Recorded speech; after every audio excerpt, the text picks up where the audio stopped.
बबलू, अल्लाह ने आपको बहुत दौलत से नवाजा है। माशा अल्लाह। इस दौलत में से कुछ अल्लाह की राह में भी खर्च कर दिया करें। मगर वो दौलत तो मेरी है, अगर उसमें से ज़कात दी तो मेरी दौलत तो कम हो जाएगी।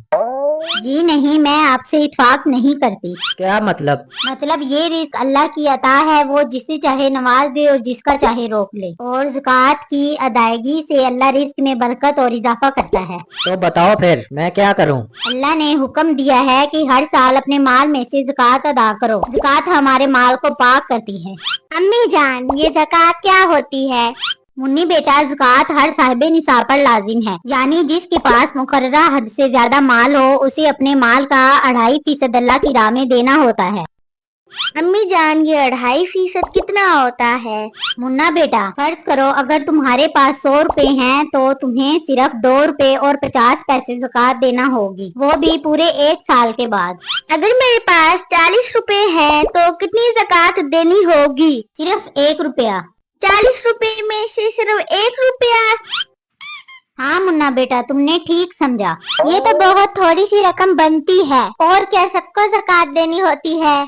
नहीं बेटा, ज़कात की अदायगी सिर्फ साहिब निसाब पर फर्ज है। अम्मी जान, ये साहिब निसाब कौन होता है? मुन्ना बेटा, जिसके पास 7.5 तोला सोना या 52.5 तोला चांदी या इसकी मालियत के बराबर रकम मौजूद हो, वो साहिब निसाब होता है।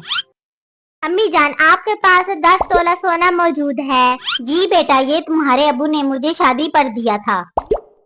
अम्मी जान, तो क्या आपने इस साल इस गोल्ड की ज़कात अदा कर दी है? मुन्नी बेटा, मैं आपके अब्बू से कह रही हूँ कि अदा कर दें, क्योंकि वो इसके हकीकी मालिक हैं, मगर वो अभी मान नहीं रहे। अच्छा, सोचते हैं।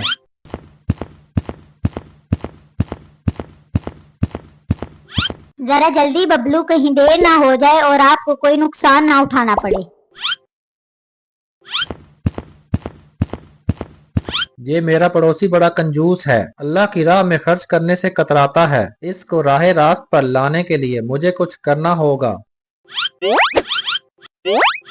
या अल्लाह, अगर तू मुझे 1000 सोने के सिक्के दे दे तो मैं सब गरीबों में तकसीम कर दूंगा, लेकिन अगर एक सिक्का भी कम हुआ तो मैं हरगिज कबूल नहीं करूंगा। मैंने इस थैले में पूरे 999 सिक्के भर दिए हैं, अपने पड़ोसी के घर फेंक कर इसकी ईमानदारी आजमा लेता हूँ। सोने के सिक्कों से भरा हुआ थैला, वाह भाई वाह, या अल्लाह तेरा शुक्र है। चलो मैं इन सिक्कों को गिन लेता हूँ।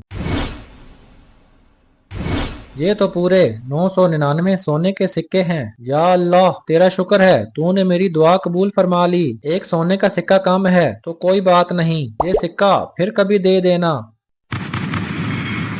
ये भी खूब बात है, अभी तो कह रहा था एक सिक्का भी कम हुआ तो कबूल नहीं करेगा।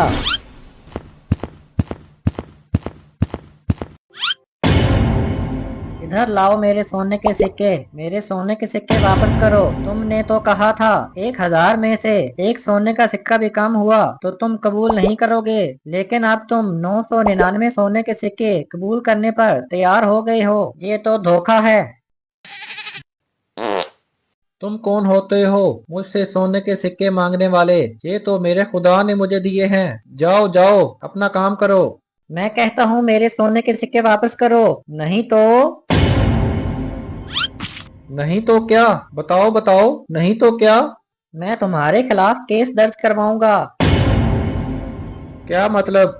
मतलब I will see you in court. काजी साहब, काजी साहब, ऑर्डर ऑर्डर ऑर्डर। बताओ तुम्हारी क्या शिकायत है?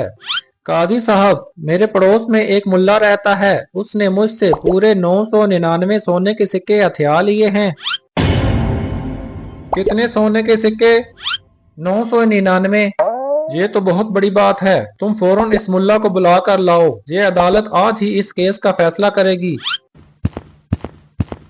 बताओ कैसे आना हुआ? चलो, तुम्हें अदालत में काजी साहब बुला रहे हैं।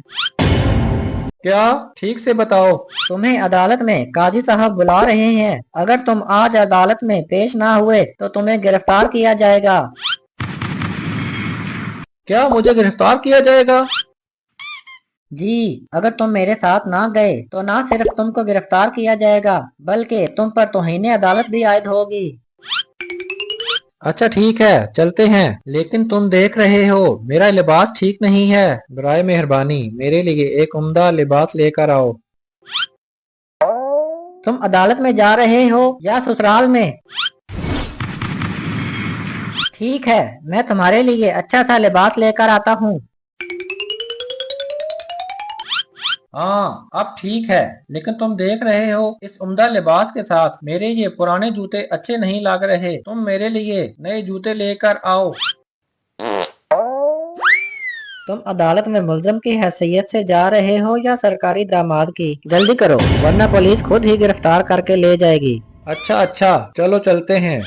हाँ भाई मुल्ला, तुम पर इल्जाम है कि तुमने अपने पड़ोसी से पूरे 999 सोने के सिक्के हथिया लिए हैं। काजी साहब, इस शख्स का ज़हनी तवाज़ुन ठीक नहीं है। ये मुझ पर झूठा इल्जाम लगा रहा है। मुझे तो ये नीम पागल लगता है। तुम ये बात अदालत में साबित कर सकते हो? काजी साहब, अभी तो ये शख्स मुझ पर सोने के सिक्के हथियाने का इल्जाम लगा रहा है। थोड़ी देर बाद ये कहेगा कि ये लिबास जो मैंने जेब तन किया है ये भी इससे लिया है। हाँ जनाब, ये लिबास भी मेरा है। अरे भाई बस करो, अब कहीं तुम ये ना कह देना ये जो मेरे जूते हैं ये भी तुम्हारे हैं। हाँ जनाब, ये जूते भी मेरे हैं। देखा जज साहब, अरे तुम्हारे तो स्क्रू वाकई में ढीले हैं। तुम्हारे पास कोई गवाह है कि तुमने मुल्ला को सोने के सिक्के दिए हैं? नहीं जनाब, गवाह तो नहीं है। गवाह ना होने की वजह से ये मुकदमा खारिज किया जाता है और मुल्ला को अदालत से बाइज्जत बरी किया जाता है और तुम्हें वार्निंग दी जाती है कि आइंदा अदालत का वक्त जाया किया तो तुम्हें 1 साल कैद बामुशक्कत दी जाएगी। मैं अदालत से माफी चाहता हूँ। ये अदालत बर्खास्त की जाती है। मुल्ला देखो, मुझे माफ कर दो और मेरे सोने के सिक्के भी वापस कर दो। मैं तो आपकी ईमानदारी आजमा रहा था और मैं भी तुम्हें सबक सिखा रहा था। मैं तुम्हें तुम्हारा लिबास और जूते वापस कर देता हूँ। और सोने के सिक्के? वो मैं एक शर्त पर वापस करूंगा कि आइंदा गरीबों की मदद करोगे, अल्लाह के दिए हुए माल में से अल्लाह की राह में खर्च करोगे। जी, मैं वादा करता हूँ कि आइंदा गरीबों की मदद करूंगा और याद है सोने के सिक्के भी गरीबों में तकसीम कर दूंगा। अल्लाह तुम्हारी नीयत कबूल करे। बबली, मैंने तुम्हारे जेवर की ज़कात अदा कर दी है।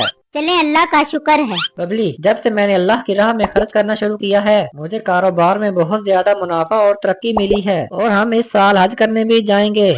माशाल्लाह, देखा मैंने कहा था ना, अपने माल में से ज़कात अदा करने से रिस्क में बरकत और इजाफा होता है।